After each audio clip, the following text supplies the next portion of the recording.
Reggie knows a lot, okay? But I don't think if Suge had anything to do with Tupac's death, he would tell Reggie. He would. You think he would? He would. I know he would. Like, because they're tighter than you think. Everything that Suge does, Reggie knows. Because I tell you right now, anything goes down with Suge, you know who's going to run this company? Reggie. Right? Everything is pointed at Reggie. That's pressure Reggie can't handle. Let me tell you, if something goes wrong with Suge, who's going to run the company? Common sense, right? Sharitha is on the thing. Sharitha's on the paper. Yeah, Reggie would carry most of the burden. Man, I can't see it. I cannot see that. I can't see that. And you know who I got that from? A good source, a family member. A family member. Maria? Reggie's dad. Reggie's dad. Reggie's dad told me that. Wow. He said, Michael, if anything happens to Suge, this is what he told me. If anything happens to Suge, Reggie would run the majority of the company. And I said, even over Sharitha? He goes, trust me. Reggie, you know why? One thing Suge does is trust Reggie. He does. I'm saying Reggie fucked that whole shooting deal up. All that shit was Reggie's fault. Reggie was the one who wasn't with Suge. Reggie was the one who was, I was at the hospital when Suge called Reggie in there. You see what I'm saying? I was there. One thing Suge didn't do is he didn't blame any of it for Reggie. And trust me, this shit was all Reggie's fault. Yeah, it was. It was all Reggie's fault. It should have been blamed on Reggie. It wasn't even something where you could debate it. Any common sense tells you that the fault wasn't yours. You've been off for 6 weeks. Every one of them decisions that got me out of there, you in there, and everything else, all that came from Reggie's mouth. Yeah. You see what I'm saying? Yeah. All that came straight from Reggie. That's why this shit was so comical. Because I kept saying, boy, and then when I talked to when I went, we went jet skiing with Mr. Knight, he told me on the lake. He goes, yeah, if anything happens, anything comes up, Reggie would be the one running the whole day in and day out operation. Suge would turn it to him. Because I'm going to tell you who he wouldn't turn it to. He has more faith in Reggie than he does Norris and, what you call it? Death Row people. Death Row people. He would turn it over to Reggie and say, everything that Suge would get, he would call Reggie, and then Reggie would put it into play. Well, Mike, you really think that it was a setup? Now you got to ask that question. Do you, in your heart, think it was a setup? That's a hard question. It's a hard question for me, Frank. Okay, but see, Mike, it's not for me.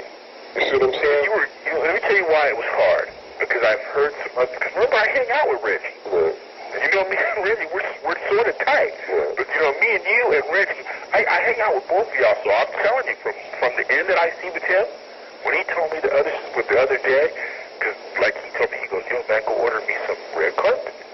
I go, what? You can put red carpet in your penthouse suite? Are you a fool? He said, yeah man, I'd have crossed over to the other side. Then he started laughing. Then I said, I know you ain't serious. He goes, man, I tried this shit the right way. And then we start laughing, right? He just says little things to make me think and to make his dad nervous. You see what I'm saying? Because his dad always tells me and Tim, hey, talk to Reggie. Hey, talk to Reggie. Hey, talk to Reggie. You see what I'm saying?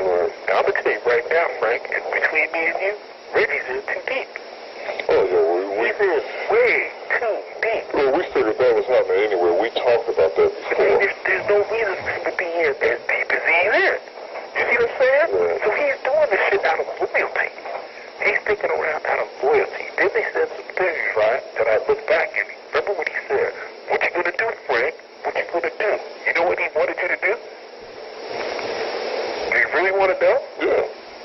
So you know. See, but here's the deal. With them, that was for real. There wasn't no joke there. Well, Suge asked me what I was going to do. Yeah, what you gonna do, Frank? What you gonna do? Do you know what he meant? No. You don't? No, I don't. Obviously, I don't. What did he mean? He wanted you to take someone out. Mike. Okay, Frank. See, I was just telling you. I had to go back and ask Reggie what it meant. Did you ask him? I sure did. Really? I sure did. And he said what? He said, nigga should be disappearing. funny. That's what I'm saying. But see, evidently, they know who it was. You see what I'm saying? That's what else I'm getting. Frank. Yeah. Maybe you say that over and over and over. Yeah. What you gonna do, Frank? What you gonna do?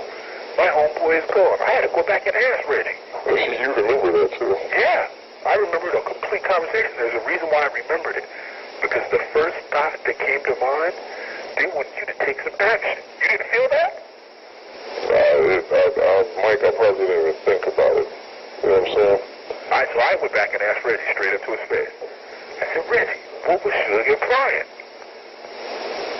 And then Reggie, he got so stupid on me. Oh, nigga, you don't know what, see what I'm saying? He said, you don't know what's up? Niggas need to be disappeared around here. You know, that's how we keep shit in the field. You know, that kind of shit. I'm looking up at you, are you serious?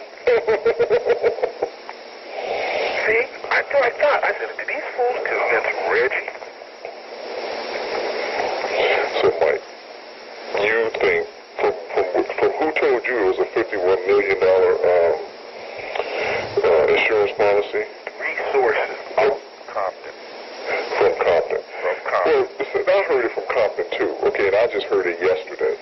Okay, and I heard it was the 51 million, and then I know who insured it. Who? Lloyd's of London. Lloyd's of London insured it. That was the asking price, what they insured it for. Then I know exactly who the beneficiary was. Sure. Yep. So why point everything back to me? Oh, it has to be pointing towards you. It has to point to you because you take the heat for everyone else. The whole thing, Mr. Kenner, I've been put as the fall guy, and I'm getting blamed for everything. And it's not funny. You know, I understand what you're saying. It's not funny at all. I don't know how I've gotten into all of this involvement. Frank, listen, all anybody would ever ask you to do is tell the truth. And that's it's just plain and simple. That's all you can do. This attorney, his name is George Kellis, Kellesis.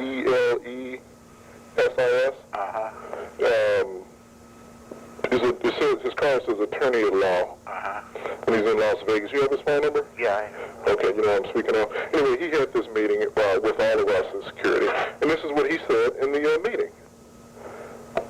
So we were told to leave our guns in our car.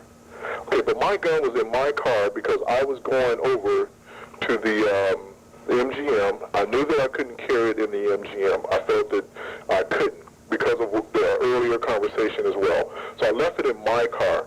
When I was out there with Suge and him after the fight, and we were standing at the Lexor, and Tupac asked me to drive his car, my first thought was, well, I don't have my gun. It's in my car. Everybody's going to leave. I didn't know exactly where everyone was going. They would have left me because they don't wait, and you know that. But the thing is, I knew we were going to 662, and there was plenty of guns at 662, you know, as far as security went. No one knew what was going to happen. You never think or know when anything is going to happen. Of course not. Right. So it wasn't like I thought that, okay, we're going to drive down the street and we're going to get shot at, so let me leave my gun. Not, Frank. You know what I'm saying? So I know, but Mr. Kenner, all this stuff is coming back on me.